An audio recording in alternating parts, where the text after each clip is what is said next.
समूचे उत्तर प्रदेश में आज वकीलों के प्रोटेस्ट को 16वां दिन है। पूरी तरीके से न्यायालयों में होने वाले कामों का वकीलों के द्वारा बहिष्कार किया गया है। गौरतलब हो 29 अगस्त को हापुड़ में वकीलों वही पुलिस के बीच नोकझोंक हो गई थी, जिसमें पुलिस ने लाठीचार्ज कर दिया, जिसमें कई महिला वकील भी घायल हुई थी। बता दें वकीलों का तर्क था हापुड़ के सीओ के आदेश के बाद वकीलों के ऊपर ताबड़तोड़ लाठीचार्ज की गई। उसी दिन गाजियाबाद में उस समय एक वकील को गोली मार के मौत के घाट उतार दिया गया, जब वकील अपने चैम्बर में बैठकर खाना खा रहे थे। उसी दिन से वकील इंसाफ पाने के लिए रोडों पर निकल आए हैं। देखते ही देखते समूचे उत्तर प्रदेश में वकीलों ने पुलिस के खिलाफ मोर्चा खोल दिया है, जिसमें उन्होंने यही मांग उठाई है, लाठीचार्ज का आदेश करने वाले हापुड़ के सीओ को तत्काल हापुड़ से हटाकर कहीं और ट्रांसफर किया जाए। अगर सीओ हापुड़ नहीं हटे, यूं ही वकीलों का धरना प्रदर्शन जारी रहेगा। इलाहाबाद के हाई कोर्ट के वकील भी धरना प्रदर्शन पर हैं, जिसके चलते न्यायपालिका में काम की व्यवस्था चरमरा गई है। सबसे पहले आपको दिखाते हैं इलाहाबाद हाई कोर्ट की ये बड़ी तस्वीरें।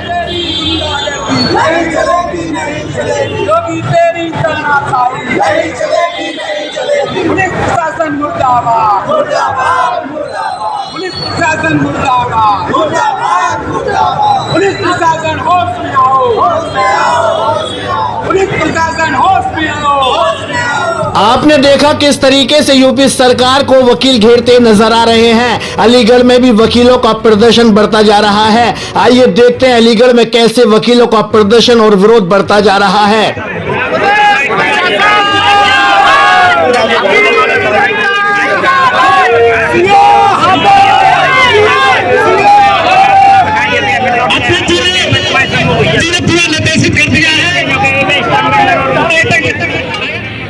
सर ये कौन सी जगह कहलाती है और आज आप लोग भारी तादाद में समाजवादी पार्टी के लोग खड़े हुए हैं? देखिए हम लोग आज कचहरी पे अपने सभी अधिवक्ता भाइयों के साथ जो जिस तरह से उनके साथ अत्याचार हुआ है और पूरे प्रदेश में जो है वो आज अधिवक्ता जो है वो आंदोलन कर रहे हैं और उन अधिकारियों के खिलाफ कार्रवाई की मांग कर रहे हैं। उसी लड़ाई में हम लोगों ने शाना बशाना आके उनके साथ खड़े हुए हैं। जहाँ तक बात मांग की है तो उनकी मांग थी कि उनको निलंबित करके जेल भेजा जाए। हम लोगों ने उसमें एक आवाज़ मिलाई है कि जिस तरह विधानसभा में बुला के अपने नेताओं से बर्दाश्त करने पे अधिकारियों से माफ़ी मंगवाई जाती है, उसी तरह से जब अधिवक्ताओं के साथ आप बदतमीजी करते हैं तो उन अधिकारियों को वहाँ बुला के भी माफ़ी मंगवाई जाए विधानसभा के अंदर। जिस तरह से वकीलों के द्वारा जो डिमांड है वो डिमांड अगर पूरी नहीं होती तो समाजवादी पार्टी हम लोग हर स्तर पे उनके साथ खड़े हुए हैं। मांग पूरी तो वहाँ होगी जहाँ सुनवाई होती है। बहरे के मांग सुनते हैं, मुझे नहीं उम्मीद है मांग पूरी होगी। हाँ, सत्ता के डर से, इलेक्शन के डर से अगर वो सुनना चाहेंगे तो सुन लेंगे। अगर नहीं सुनी जाती है तो जिस स्तर तक हमारे अधिवक्ता समाज के लोग जो है वो चाहेंगे और जहाँ तक लड़ाई चलना चाहेंगे जेल तक हम लोग जाने को उनके साथ तैयार। अलीगढ़ समाजवादी पार्टी के पदाधिकारियों ने भी वकीलों का मंच साझा किया, जमकर यूपी सरकार को कोसा है। बीजेपी के कोल विधायक भी वकीलों का हाल जानने के लिए जैसे ही दीवानी परिसर में पहुंचे, वैसे ही विधायक जी को विरोध का सामना करना पड़ा, जिसके चलते कोल विधायक को उल्टे पांव वापस लौटना पड़ा। अगर वकीलों की मांगे पूरी नहीं हुई तो कैसे वकील उग्र प्रदर्शन को मजबूर होंगे। आइए देखते हैं लाइव तस्वीरों में कैमरामैन अजहर नवाब के साथ चीफ एडिटर शाहिद रजा की ये बड़ी रिपोर्ट। मैं हूँ शाहिद रजा, स्वागत है आपका इंडिया सर्च न्यूज में। मौजूद है हम दीवानी कचहरी अलीगढ़ में। आपको बता दें जब हापुड़ में जिस तरीके से अधिवक्ताओं के साथ में पुलिस ने बर्बरता की थी, उसको लेकर पूरे प्रदेश में जिस तरीके से वकीलों का गुस्सा फूटा है और पूरी तरीके से प्रदेश में प्रदर्शन हो रहे हैं। आपको बता दें अलीगढ़ में भी ये 16वां दिन है आज, और जहां अधिवक्ता अपने स्वाभिमान की लड़ाई लड़ने के लिए यहां पर बैठे हैं। सरकार टस से मस होने को राजी नहीं है। पूरी तरीके से वकीलों में यह गुस्सा है कि जिसने वकीलों के साथ बर्बरता की थी, जिसने महिला वकील को पीटा था, उस पर कोई कार्रवाई नहीं हुई। सीओ को अभी तक हटाया नहीं गया है, ना ही उसका तरीके से बरेली में अराजक तत्वों को खदेड़ने पे वहां के एसएसपी प्रभाकर चौधरी को हटाया गया था महज अपनी नाक के लिए। लेकिन यहाँ सरकार जिस तरीके से वकीलों के स्वाभिमान को ठेस पहुंचा रही है और एक मामूली से सीओ को न ट्रांसफर कर रही है न हटा रही है, तो उसको लेकर क्या है अधिवक्ताओं का 16वां दिन है, पूरी तरीके से जानने की कोशिश करेंगे। तो ये सरकार क्या अपनी नाक की लड़ाई समझ रही है? आखिर क्या है जो अधिवक्ता को इग्नोर किया जा रहा है?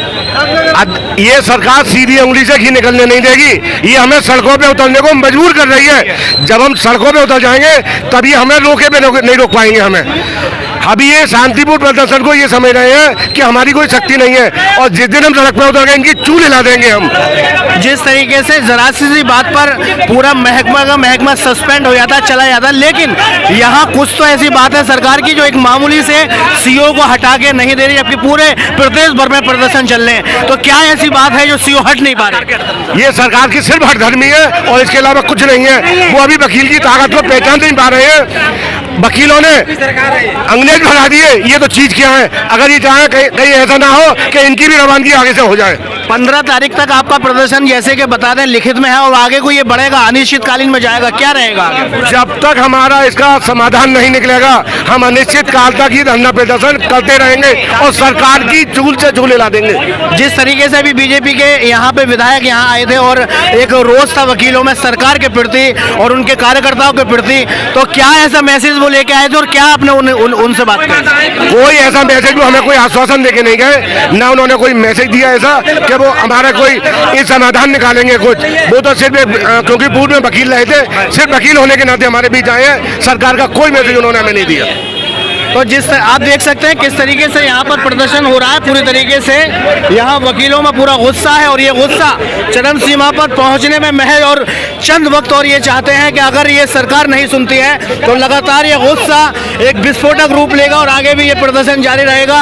सरकार लगातार हरदर्मी कर रही है, पूरी तरीके से अधिवक्ताओं को न्याय नहीं मिल रहा है और ये आज 16वां दिन है और आगे आप देखेंगे किस तरीके से ये प्रदर्शन जारी रहेगा। कैमरामैन अजहर नवाब के साथ चीफ एडिटर शाहिद रजा की रिपोर्ट, इंडिया। बरेली का मुद्दा तो शायद आपको याद ही होगा, सिर्फ लॉ एंड ऑर्डर को मजबूत करने के मजबूरी में एसएसपी प्रभाकर चौधरी ने हुड़दंगियों को खदेड़वाया था। अगर उस समय ऐसा एक्शन नहीं लिया जाता तो परिणाम कुछ और भी हो सकते थे, लेकिन प्रभाकर चौधरी को अपने कर्तव्य निभाने की सजा महज 4 घंटे अपने ट्रांसफर होने से भुगतनी पड़ी। बाबा को ऐसा लगा प्रभाकर चौधरी ने बाबा के बालकों को कुटवा दिया हो। इधर सरकार अपनी नाक बचाने के लिए हरदर्मी पर उतारू है। यूपी हाई कोर्ट के वकील हड़ताल पर, समूचे उत्तर प्रदेश के वकील हड़ताल पर, पूरी न्याय व्यवस्था चरमरा गई। लेकिन मजाल नहीं, यूपी के मुखिया सीओ का ट्रांसफर कर दें। मान लेते हैं सीओ की कोई गलती नहीं है, तो क्या न्याय संगत में स्थिति को भांपने के लिए उत्तर प्रदेश सरकार को सकारात्मक कदम नहीं उठाने चाहिए? बड़ा दिल रखते हुए उत्तर प्रदेश के मुख्यमंत्री को वकीलों के प्रदर्शन को देखते हुए सीओ को हटाना चाहिए, लेकिन ये तानाशाह सरकार खुद तंग, जिससे एक इंसान से पक्षी का प्यार बर्दाश्त नहीं हुआ। विपक्ष के नेता अखिलेश यादव सियारस और आरिफ की दोस्ती को सराहने क्या पहुंच गए। सरकार ने सजा दे दी, आरिफ और सियारस को बिल्कुल अलग कर दिया गया। और कोई लोक गायिका अपने गीत के माध्यम से सरकार की करनी और कथनी बयान कर दे तो मानो सरकार की भौहें तन जाती हैं। उसके घर नोटिस भेज दिया जाता है, उसके पति की नौकरी छीनने पर ये छोटे दिल वाली सरकार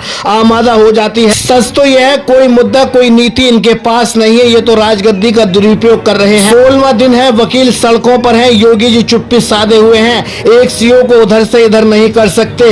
इस चुप्पी से लगता है जो हापुड़ में हुआ वो बिल्कुल सही था, लेकिन वकीलों का मूड बताता है ये प्रोटेस्ट दिन पर दिन और बढ़ता जाएगा। सरकार अपने अहंकार में इस छोटे से मुद्दे को अपनी नाक की लड़ाई समझ बैठी है, जिसका खामियाजा सरकार को ही भुगतना पड़ सकता है। जेलों में कैदियों की संख्या दिन पर दिन बढ़ती जाएगी, बाहर कोई निकल कर नहीं आएगा, अदालतें सुनी रहेंगी। छोटी सी आंधी तूफान का रुख करेगी, जिससे यूपी सरकार शायद वाकिफ नहीं है। फिलहाल तो 15 सितंबर तक वकील हड़ताल पर हैं। मांगे नहीं मानी गई तो आगे भी वकीलों की हड़ताल बढ़ाई जा सकती है। अलीगढ़ से कैमरामैन अजहर नवाब के साथ चीफ एडिटर शाहिद रजा की रिपोर्ट, इंडिया सर्च न्यूज के लिए।